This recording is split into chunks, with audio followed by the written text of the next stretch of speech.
I'm Steve Gresham from Advisorpedia Presents, and today we have the privilege of hearing from two extraordinary leaders in the financial services industry.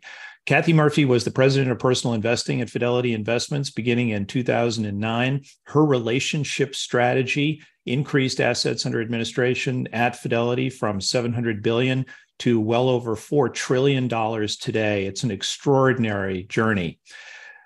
John Thiel is the 27-year veteran of Merrill Lynch who built on the advisor client experience additional capabilities to be able to expand that suite of services and has been a pioneer in understanding better how to connect the advisor and the client. These two leaders come together today with a common interest in improving outcomes for consumers. So I want to welcome first both of you to our discussion here today. Thank you, Steve. Thank you, Steve. It's great to be with both of you today. Yeah, great. So our topic today as part of our Innovation Leadership Program is to talk about what you have done specifically, but I want to start maybe by putting in perspective, when we talk about innovation, I don't recall hearing from either of you that you set out in your work to create innovation as much as you were trying to take advantage of an opportunity or you were trying to work on a solution. But would that be fair? Kathy, let me start with you. I think that's totally fair. I came to Fidelity in 2009 and had a personal investing division helping millions of retail clients. And I just thought there was so much untapped potential in terms of how we could deepen our relationships with our clients, help them more, as well as, frankly, helping our associates who help those clients in terms of ways to support them to be more effective at their jobs, whether it's helping them with the support behind the scenes so they could spend more time with clients, et cetera. And then as time went on and digital solutions became much more pervasive and the velocity of solutions accelerated, there was yet another wave of opportunity to just push the thinking of our organization so that we could help more people, help them more deeply, and grow the business as a result. Sure. So, John, same question to you, and maybe a thumbnail of where that first applied in your mind. Yeah, well, I started at Merrill Lynch in 1989. I left the insurance industry and joined Merrill Lynch. And I was really quite surprised at the way the wirehouses did business. It was sort of here, Mr. and Mrs. Client, this is how we do it. This is what you'll get. And it wasn't much more. So when I think about what I was always interested in doing was making it a lot easier for clients to interact with us and for us to be much more plain spoken than we were, thinking that if we confused our clients, they would think we're smart, so they would trust us, which was kind of just the opposite of what was happening. So, we've seen a lot happen, and there were some key milestones which we can talk about that I think, made innovation more critical to one's survival or to their growth. But to me, it was really mostly about solving problems and sometimes creating opportunity. Sure. So maybe we'll just dig right in that because knowing both of these stories as well as I do, I know that they were a journey. Each of them were a journey. There were moments when it was a little darker than it was brighter, but I know that there was something that was driving you. So maybe each of you talk first about what it was that you saw. What was the destination that you were after? What was the thing you were solving for? How big was that? So for me, as I said, I arrived in 2009, and I ran personal investing as well as some other businesses, insurance and our tax-exempt 403(b) business, et cetera. And in the aggregate, it was about $800 billion in assets. So it was sizable. And when I started, I took my time to really understand where the opportunities were, to John's point, what was holding us back from reaching our full potential, and how we could have a more meaningful relationship with our clients. And so what we embarked on in that first year was what we called a relationship strategy. So I think historically, Fidelity in the personal investing area has been known as a discount online broker. And we needed to change that. There was so much more we could do to help serve people more holistically, particularly coming out of the Great Recession. And Steve, as you know, starting in February of 2009, I started listening to 20 hours of customer calls every month. And so many of those clients said to us, well, what does Fidelity think? How can Fidelity help me more? And so there was this massive opportunity to step up into that space where people needed more guidance and advice than they thought they did previously. And so we said we needed to have our branch organization and all the support across the country come together and establish much deeper relationships with our clients based on advice. And so I'm going to pause there to give John some time, and I'm happy to go in any direction you want. But the net of the story is that we went from 800 billion to 4.5 trillion. And it was because the guiding principle was stay focused on what the client needs or what our associates need to serve the clients. And again, as we got into the mid 2015-ish, we started to embrace digital solutions and had a second wave. Yeah, for sure. So it's interesting, though, and we can come back to it. In there is not only a sense of what the true north is. Now, of course, you and I worked together at the time. So, but I do remember I've never spoken to a business leader before who said, well, no, you don't have a whole 4-box diagram and 27 key performance indicators. You basically have the satisfaction of our best clients and the ease of doing business by our associates. And I believe your follow-on comment to that, and if you don't understand what I'm talking about, you're the wrong person for the job. So I'll just give everyone a little sense of who we're talking to here. And of course, no wilting wallflower, your FINRA board member friend, John Thiel, maybe you fill in some of the blanks as you got started. What was your true north there? Well, there was always this really, I thought it was just so negative, and it's a real pejorative that leaders would stand up and say, it depends on whether you turn right or left when you go into Merrill Lynch office to see what kind of experience you would have. So there was this really widespread set of experiences a client had. And I was a little bit ashamed of that, to think that if you turned the wrong way and ended up with, Joe, where when Sally was a certified financial planner and would have done a much better job, maybe Joe just wants to invest your money and get it to work right now, regardless of whatever, and didn't really care about your concerns. So I wanted to solve that problem, but I wasn't in a position to do that. I could do it in the offices and the complexes that I led, and we did. All the way you think about it, soup to nuts. It was professional designations. It was tools to give them, planning tools to give them what they needed. But ultimately, when I took over in 2011, the entire Merrill Lynch Wealth Management business, we instituted a client experience standard. We went out and said, there are 4 things that every client should be able to get, and we're going to measure it, create it, and measure it objectively.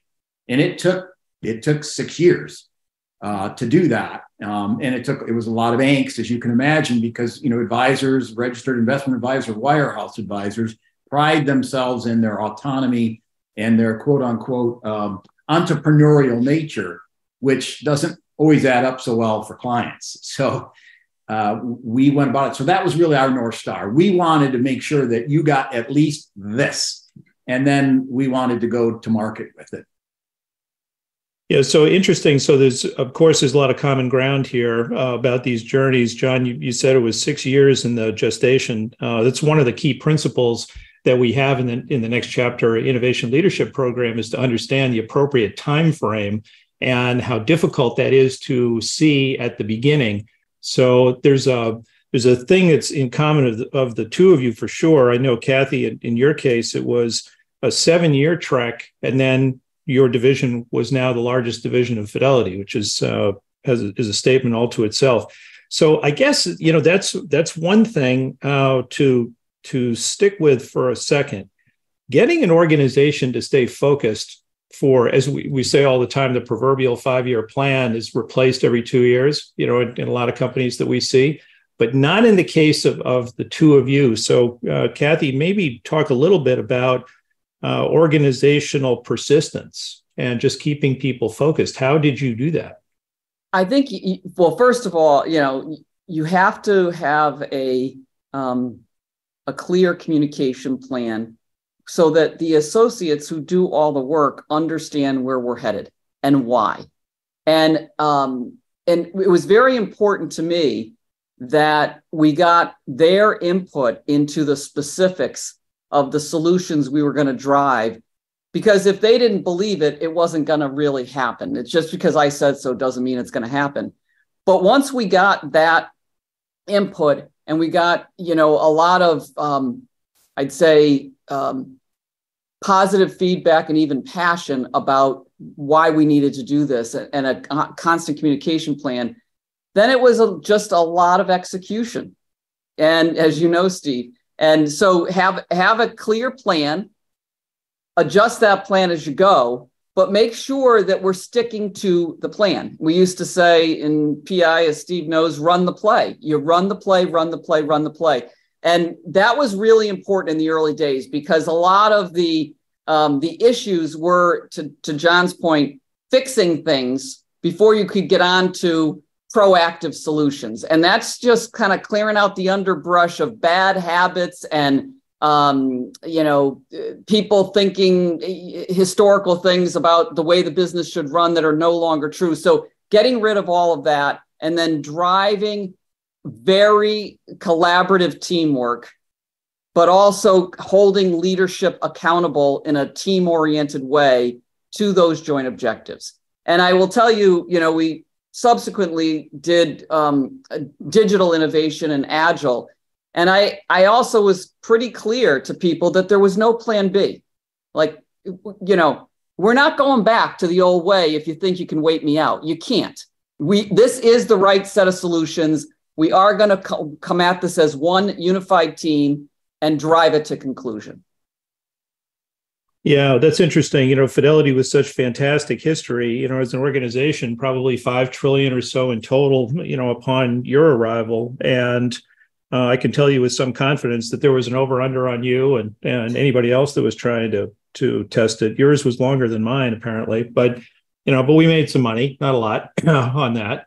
So John, when in terms of maintaining persistence, you had the benefit of being known and having credibility in the field. And I know that played a huge role in that all-important layer that was between you and the consumer, which is the advisors and even more so the advisors' management. So how are you keeping them involved in all this?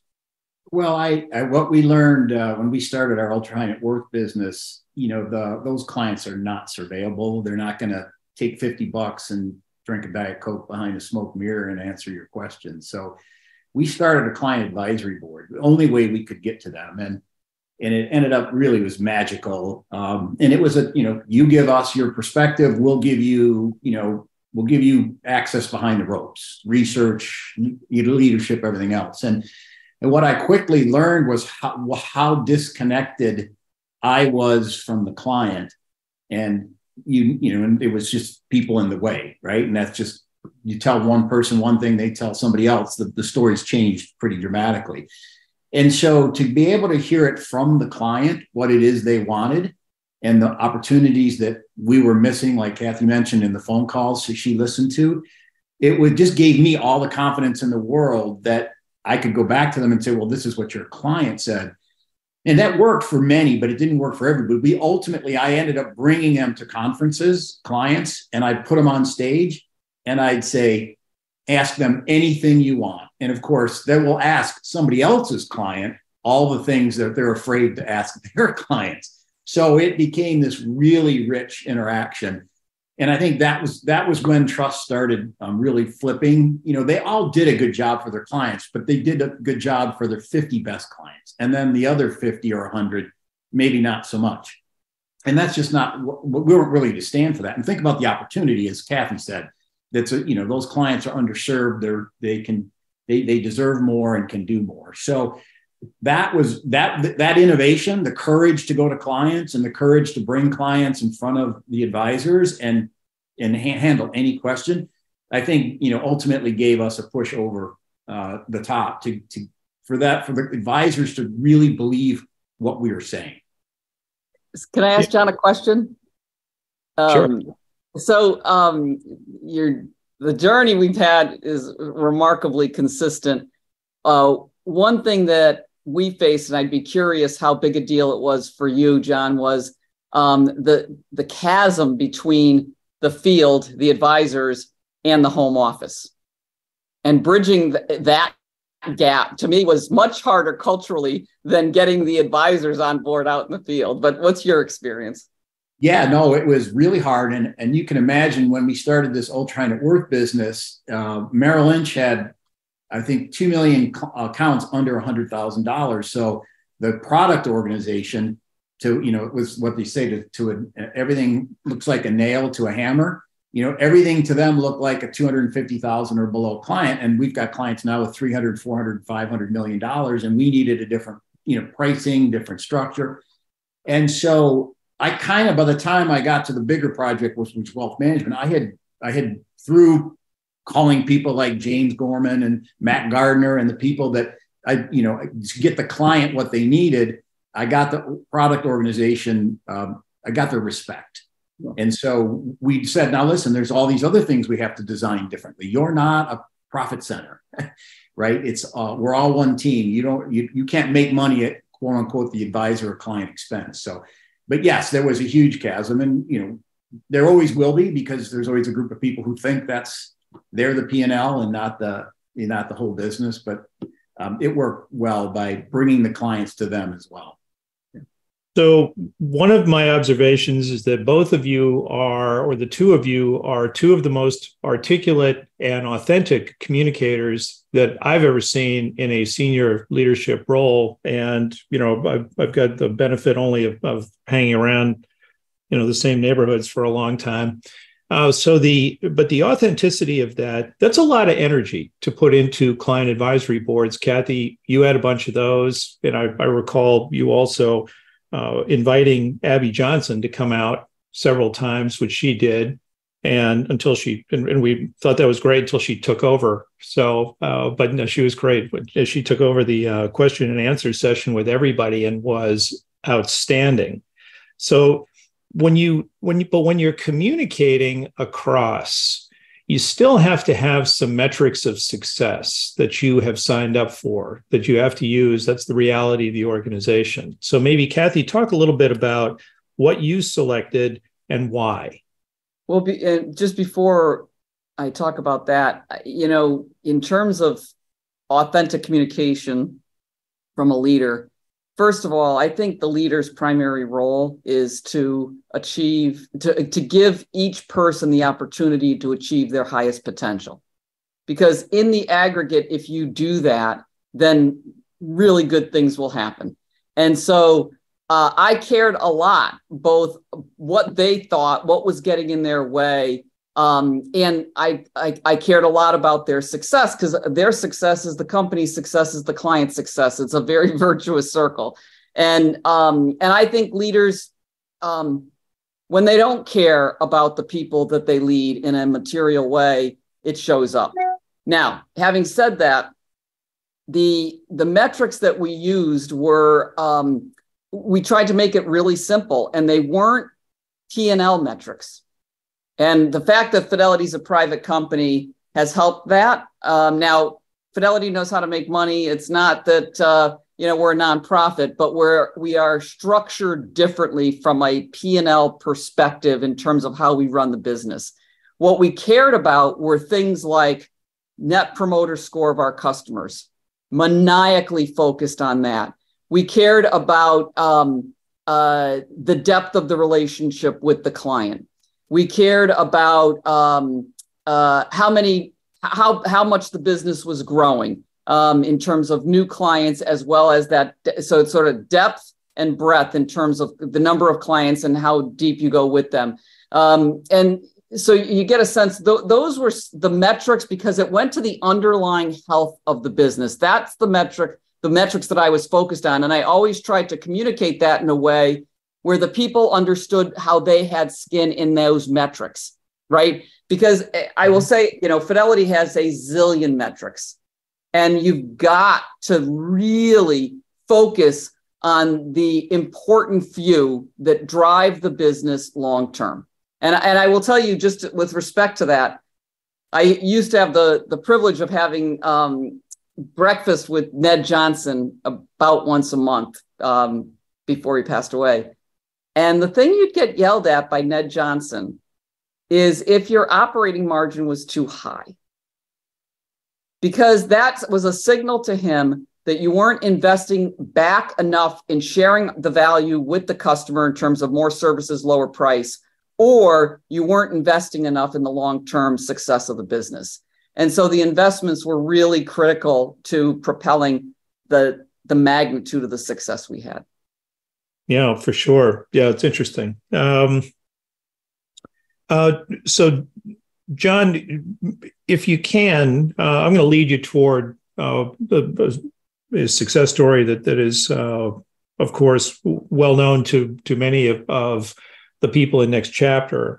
But it started with your segmentation that you were talking about just a second ago. So, you created something, a much better solution at the high end, but you didn't stop there. So how did you actually get to that point where you were looking at the smaller consumers, smaller clients, and coming up with some ideas? Yeah, so it's kind of fun to take a history lesson, but the person who actually came up with our segmentation strategy was James Gorman, when he was the lead partner of the financial services practice at McKinsey. And he had told then, Dan Tully and Lonnie Steffens, that one of our big problems was there was no segmentation strategy. You had these really huge accounts at the top end. You had way too many small accounts. You couldn't serve them efficiently, and you were closing them as fast as you were opening them. So that was all true. We started what we called the Financial Advisory Center. It was a call center approach. It would be much like, the Fidelity business model, and tried and built that. And then we obviously stratified on the high end. But what I found over time was that we didn't really solve the opening and closing of accounts, because advisors still, even though they would move, let's say, half of those smaller accounts to the Financial Advisory Center, they would fill the bucket back up in the next 2 years, because you never know if they're going to hit the lottery. Right. So we'll take the $100,000 account, and then we'll never call the person again because they found out they aren't going to hit the lottery, which is a horrible experience for the client. It kills your brand. And it gives opportunities for, companies like Schwab and Fidelity to just eat your lunch at that. And so when I took over, we had done this in the ultra high net worth businesses. We made them give up every client under $2.5 million, which is basically like wrestling, something out of an alligator's mouth. I mean, it's pretty hard to do. But we did. We took a lot of heat from it. I was going to get fired for that and all the other decisions I made, but it actually was so much better for the clients to get, the kind of service that at least they'd get 4 phone calls a year, and they'd have a solution set that was priced appropriately and any of that. So we brought the same discipline to the wealth management business and said, under 250, we're not going to pay you anymore. And, that has a magical effect on people. And the gnashing and grinding of teeth and the vitriol that was spit at me at every advisor conference, how I didn't know what I was, but that made me know I was right, because I learned from my boss in the insurance business. He was an old football coach, played at Auburn, and he told me, "John, a hit dog barks," right? So that's exactly what I found out when we started doing that. So it really, then it created capacity for them in their own practices. And then we could do all the other things we needed to do to ultimately drive that client experience standard. Yeah. So one of the things that you did, I'm just going to stay with that for a second, because in solving for the needs of those people who are smaller, there's also something that you find out when you get into particular periods of time, and then right in the middle of your career there at Merrill Lynch, There is as we would refer to it now, the technology stock tech wreck, and you saw through that and saw an opportunity. But there was definitely some urgency in there. Yeah, I mean, well, we had some even, I guess, after that. I'd say the biggest event was obviously the ultimate would have been failure of Merrill Lynch and the rescue by Bank of America, which brought a whole another set of complexities and capabilities to an environment. And that was the hardest thing in my career. It wasn't the tech wreck in 2001. It was definitely a almost 100-year-old company that had been independent and a great legacy of leadership, which you now know because they run almost every other firm on the street. Losing that identity, losing that relevance, it was brutal for everybody. And we talked about why we had to do what our metrics were. When I had taken over in 2010, we had 23% advisor attrition. Now that's on a 15,000 person base. That's a lot of people. Hire, train, and develop another 4,000 of them and see what that costs and how long it takes. And then we had 15 in 2011. So when I took over, I just had one. I said, job one, retain. That was the number one problem I had. Then the second was to strengthen the relationships and then go acquire new ones, because we're not taking care of the ones we have, which, I took some heat for because our household acquisition numbers went down, but net new money went up. And I'm like, well, on a unit cost basis, I'd rather have the money and the existing relationship than, all the expense of onboarding a new client at that moment when we were bleeding assets. Sure. So Kathy, again, as you said a second ago, these are complementary stories. They're running in some ways not exactly on the right timeline because, there were just some things that were different. But so John's coming from an organization where the expectation of the clients is for a very high touch level of service. But you were leading an organization where that was not really the value proposition. The value proposition was actually the value of the services at the time and the pricing. Yeah, and just stepping back a little bit, I think what I hear John saying is that they had an ultra high net worth business that they needed to move down and expand to serve a lot more people, particularly post the Bank of America effort. We had the reverse, which was we had high net worth people, but we didn't really treat them any differently than anyone else to a large degree. And so we started from this very broad base and said, how do we move up that ladder and provide a much broader range of services to a much stratified client group, including private wealth management? And so the mindset and culture of Merrill Lynch and Fidelity PI, personal investing, was probably almost diametrically opposed for good business historical reasons. And so for us, it was, we have to move from thinking of ourselves as a transaction-based client organization with brokerage services as a leading proposition to a full-on advice shop that serves high net worth people effectively, and use the principles, or use the efficiency that Fidelity always has had with technology solutions, et cetera, but adopt much more of the Merrill Lynch type of mindset in terms of how to serve clients effectively. And as I heard John talking, our issues were the same. How do we make sure we retain the advisors that we did have? And so that was really, really important. How do you make sure you've retained the clients you have and grow with them? This exact same metrics for us as we went forward, Steve. So I don't know if that completely answers your question, but I am just struck by how consistent the stories are coming from the opposite ends of the spectrum. And I think we've kind of met in the middle. I agree. I think so too. You have, I think someone's lunch was no longer being eaten, but there were the other meals were pretty good. So the success on both sides is why you're here. And just maybe kind of make a transition forward from there.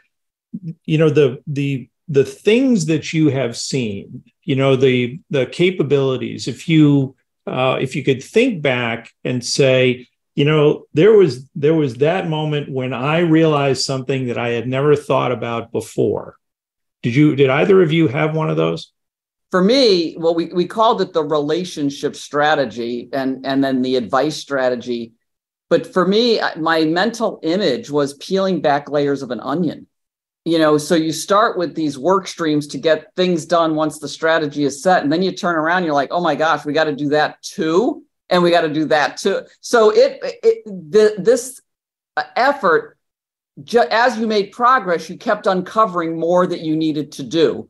Now, once you got that basic execution done, then you could pick your head up and say, it's not what we have to do, it's what opportunities there are now that we couldn't even see when we were still sort of, as I say, clean out the underbrush, to mix metaphors here. But there were so many times where we were surprised, either in terms of work that still needed to get done that we underestimated or didn't identify. And then on the upside, opportunities we actually hadn't even had the confidence to think about until we made a certain amount of progress.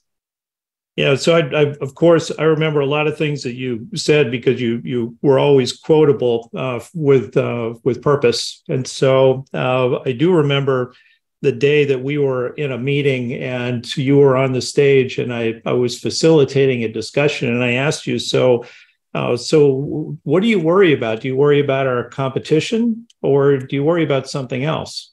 And you remember your answer that our biggest challenge was whom? Ourselves.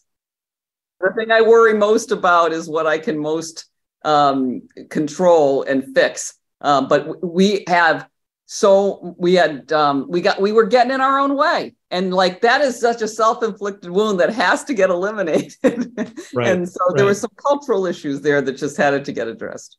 Yeah, but that's a tough thing. So one of the 12 innovation leadership principles that we have in our innovation leadership program is humility, which is the ability to understand really not only what's going on, but your role in it and the possibility that you might not be right. And, you certainly, both of you have made that happen. So John, for you, what was some epiphany, something you discovered along the way and said, wow, I just never saw that coming? It was so fundamental and so obvious if any of us would have really done the work, but we didn't because we believed that our people were hard-charging A-type personalities, and they were to a point. But what I ultimately found out, we did a lot of work on psychology and the brain and with my leadership team and really trying to understand people, and behavioral finance was such a big component of what we're, how people behave around money. And I remember I stood at a Ernst & Young consulting conference. There was 900, wizards in the room. And I said, you don't even know what my biggest challenge is. And they're all shouting out what, my biggest challenge was: decimalization and account onboarding and pricing. And I'm like, no, it's motivation of our people. And, in the wirehouses, you have a progressive grid. The more you do, you more get paid. So if you were, and everybody said the number one motivation was money. And if that were the case, then why wouldn't everybody do $10 million in production and make $5 million? But the people stopped at 200,000 or 300,000. Well, it was clear money wasn't the motivator.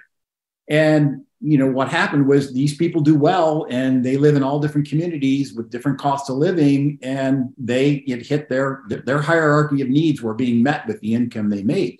So that's a big business challenge when you've got people who don't want to and don't need to because the market goes up 2/3 of the time, 6 or 7% a year. So your fee-based business automatically grows.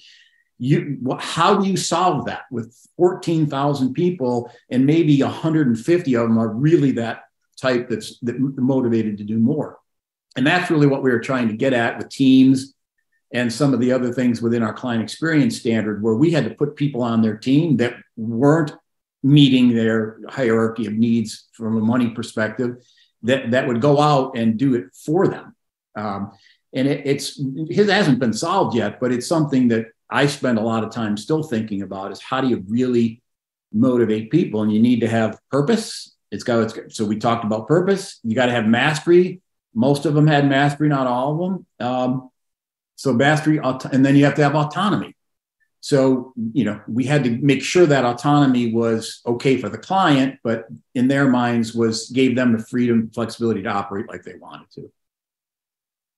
Yeah, so I get that, and obviously your success with that approach has been terrific, Kathy. Similarly, in your relationship strategy, the advisor attrition was candidly higher than John's, and you cut that in half along the way. So you're getting traction, both of you. Where I'm going with that is, as you begin to get closer to understanding the much greater level of adoption of services, much more consistent delivery of what you're looking for across the board. I mean, the gear ratio at Fidelity was all wrong from that perspective. So being able to lean in with more services, candidly more guidance and advice at a scale of 500 to an advisor doesn't work. I'm not sure, John, that it works at 150 or 200. So maybe talk a little bit about what both of you have done to complement the capacity of the advisor. John, maybe you with Total Merrill, and then Kathy, of course, a lot of the different offers that were made to clients based on their investor personality when you segmented. So that's my way of giving you a little heads up about where we go and with each of you. But Kathy, I'm going to start with you. With the role of the personality was a game changer to making that scale more workable. Yeah. So like John, we set out early to adopt a useful segmentation of our client base, useful for the clients and for our advisors. And before we did that, everyone that had over a certain amount of money, every client went into a book. And so you could have complete self-directed clients in a book with somebody that wanted advice for their $50 million portfolio. And so the advisor had to serve so many different masters. And so we step back and say, okay, first of all, we've got to know, if we're going to have a relationship with our clients, we have to know more about them. And it starts with this personality segmentation based on behavioral finance and some other things. And so we segmented the books based on that. So that was job number one. Second was to get detailed feedback from the advisors about what was getting in their way in terms of success. And that was really, really important, because once they knew we had their back and we would start delivering for them, the flywheel just kept going. But beyond the segmentation and their feedback that we delivered on, we also started to adopt a lot more digital solutions and the use of data. So back in 2009, Fidelity did not have the challenges that some others did. We leaned in and invested heavily in all things data and used that intelligence to create the backbone of the advisor's practice. So what we wanted to do was say, how can we make the advisor as effective and efficient as possible by taking away as much of the low value work and automating it so that they can spend more time with clients. And then, Steve, as you know, we also reduced the number of clients per book. But I think the magic of Fidelity is that, first of all, you don't have to cold call because the clients just show up. And so it's all about how do you effectively serve them. But we also have such a deep technology and now digital infrastructure to support the advisor that they can do more than others that haven't invested that way. And so with that kind of Rubik's Cube, that's how we were able to drive much deeper relationships with the clients. And we're still hiring, thousands of people because the growth has been sustained. Yeah, one of the things I recall is just the working the investor personality side to understand better how people make decisions. allowed the books to be shifted so that you could take the people who were very much fully self-directed, didn't really need an advisor. More importantly, we're not looking for an advisor, and you create an enormous amount of pickup in potential productivity when the advisors don't have to talk to literally half of those people in the same way. So they're still getting contacted, but what a difference. I mean, that's a game changer all by itself. Well, again, just the other thing, last thing I would say is we really stepped back and said, we had what we call regional centers. I refuse to call them call centers because there's a lot of CFPs and advisors in our regional centers. But basically, the regional centers and the branches were on parallel paths.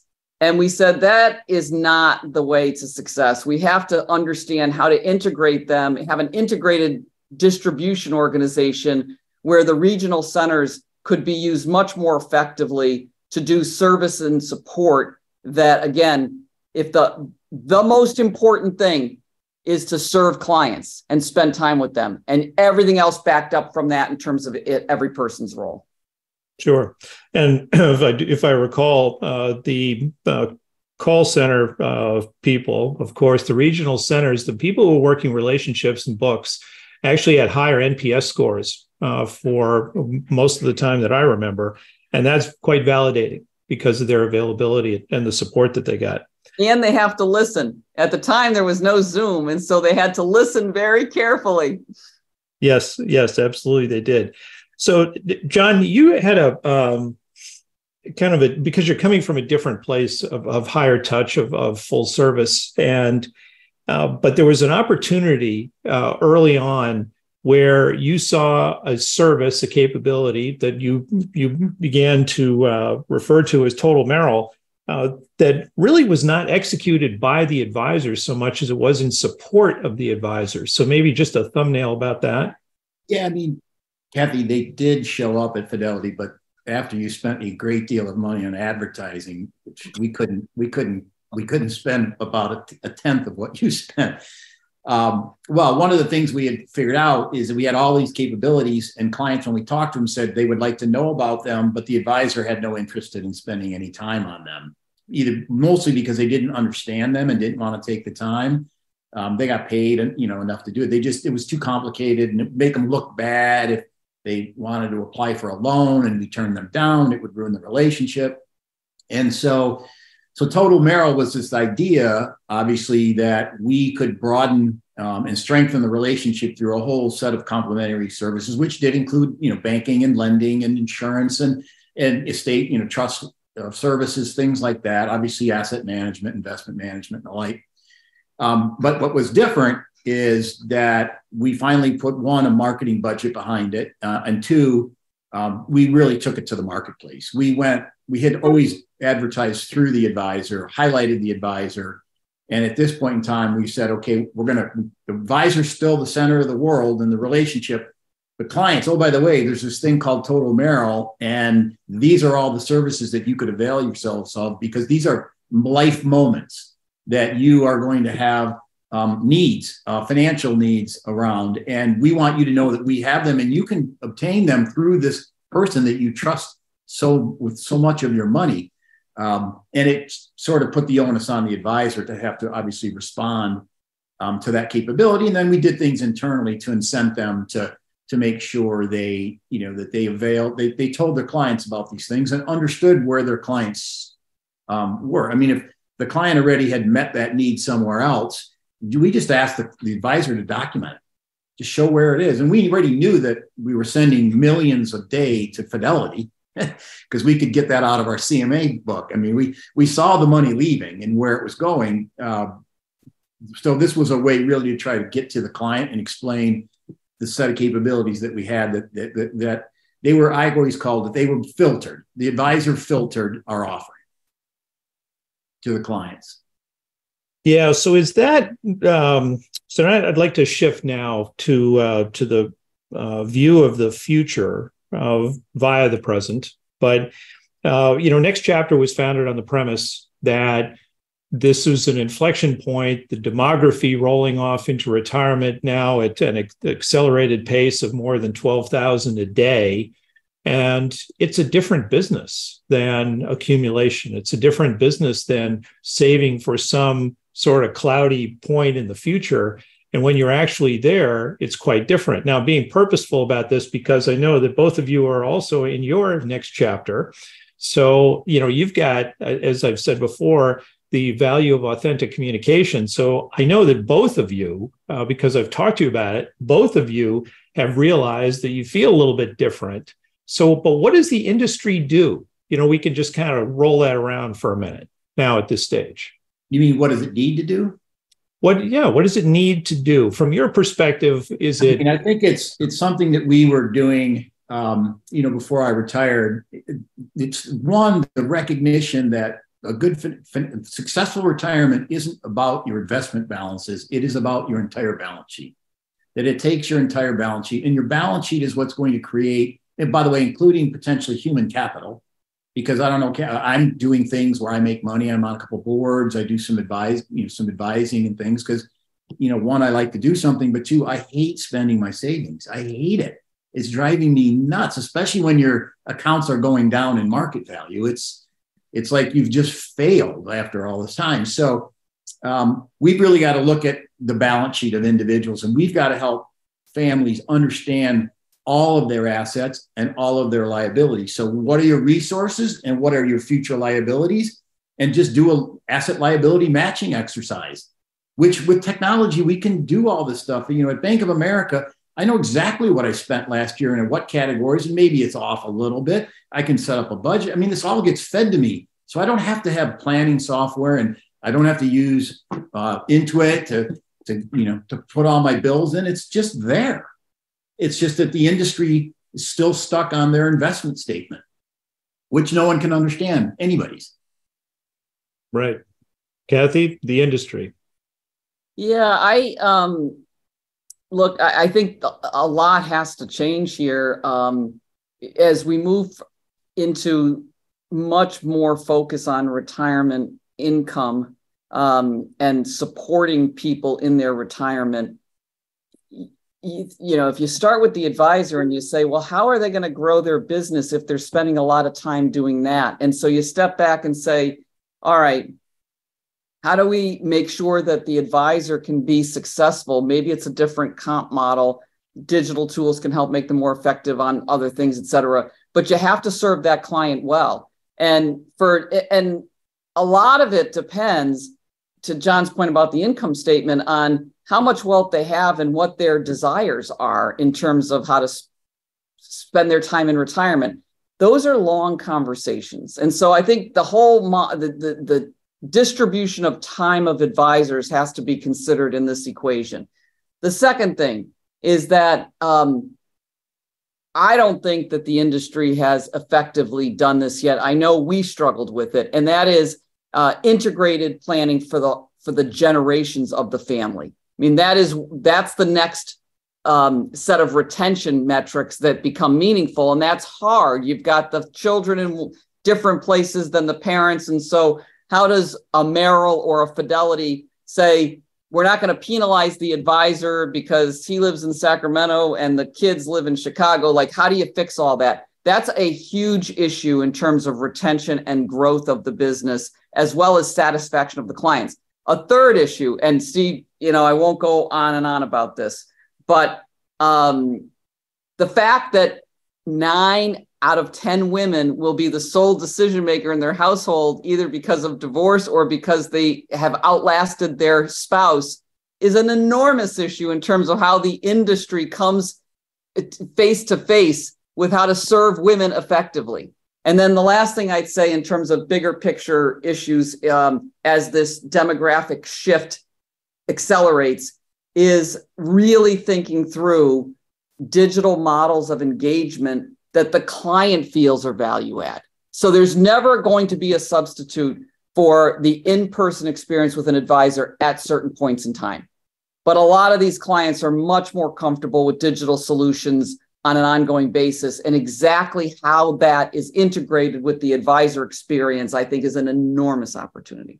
And one of the great examples is to let advisors have those tools at their disposal at 2 a.m. if they wake up and they want to solve, do I have enough?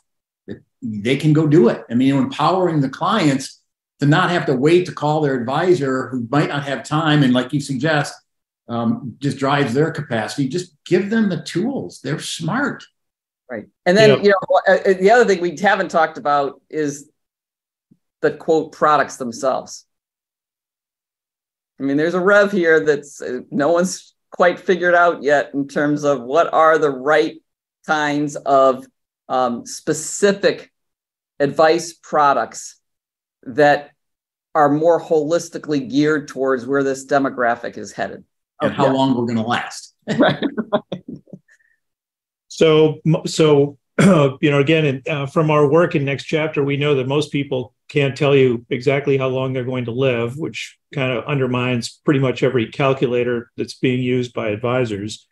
We also know that most people do reverse budgeting, which is that they spend everything that they can or not, but they don't actually plot the actual income flows and then live inside of those parameters a good portion of the time, because that just mean a really significant life change.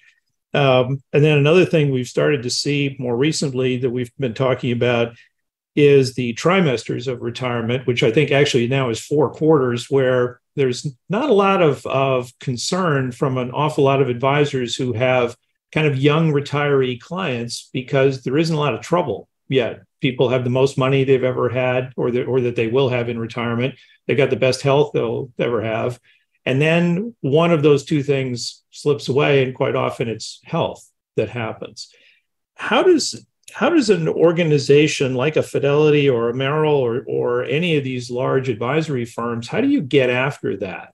So that's where innovation really does play a huge role. So, on the one hand, you think about the sudden unanticipated decline in health. Frankly, the bigger issue is with the contributions artificial intelligence is making to healthcare. People are going to potentially live a lot longer. And so we need to really think about how to stretch those dollars over a much longer period of time in the context of geriatric care, assisted living. There's so much to that healthcare piece of the puzzle that needs to be understood. And again, this is another one where the industry never quite got the health and wealth thing. And I'm not suggesting that it's right around the corner, but if you're going to be John's perspective will be really helpful. If you're going to be an effective advisor, you better start to understand, or somebody in the organization has to have a very good working understanding of the healthcare environment that we're going to be operating in, particularly for this demographic. Yeah, I mean, yes. So I think it starts with healthy habits and, wellness and all that being part of the curriculum for advisors to understand that impact. But I think part of it also is these are tail risks. Some of these, the financial piece of it's a tail risk that you can use risk management, i.e. insurance, which I know is sometimes not a popular word, but that's what you buy insurance for. My house, fortunately, is never burned down, but I've had homeowners insurance my entire life. And so I do think some of the financial piece of some of this is you're able to offload that risk. A lot of people are able to offload that risk and fund, not forever, but fund 6 or 7 years of full-time meaningful care for not a ton of money. And then I agree with you, all the efficiency and the technology can bring to decisions on healthcare. I just had a CT scan on my heart just to figure it out. And the cardiologist said, there might be 25% blockage in your widowmaker. But I go to a wellness physician and she said, well, we've got this new artificial intelligence and I'm going to send it there because it's going to then go ahead and project. Right. And it turns out, and so one of the consequences, they wanted to put me on a statin every day. So good news is probably more than anybody wants to hear. I didn't have the bad plaque, but I have a 9% blockage, not a 25%. And I'm like, okay, well, I'm almost 63, 9%. I think that's like a B plus. Would that be she goes, it's a B plus. I'm like, fine, goodbye. I'm good. But I was so happy to pay for that artificial intelligence instead of taking a statin, which has all sorts of other, side effects. realizing that 9% is not so bad, at this stage of my life. I know both of you for a fairly long time. Neither one of you would be very happy with a B plus in anything you did in the workplace. So, that's okay. Look, this conversation could go on forever. I think we've set the stage for the next part of it, though, which is what should the industry focus on and how. But I think we're pretty much out of time right now. Fantastic conversation. Lots about innovation in pursuit of an objective that's a strong one. The conversation here showing the value of your leadership, the authenticity of communications, the importance of those communications, and then, absolutely impossible to listen to this without understanding that the consumer is the person that we listen to the most.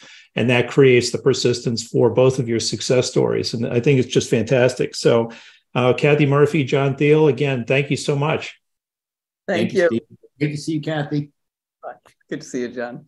Take care.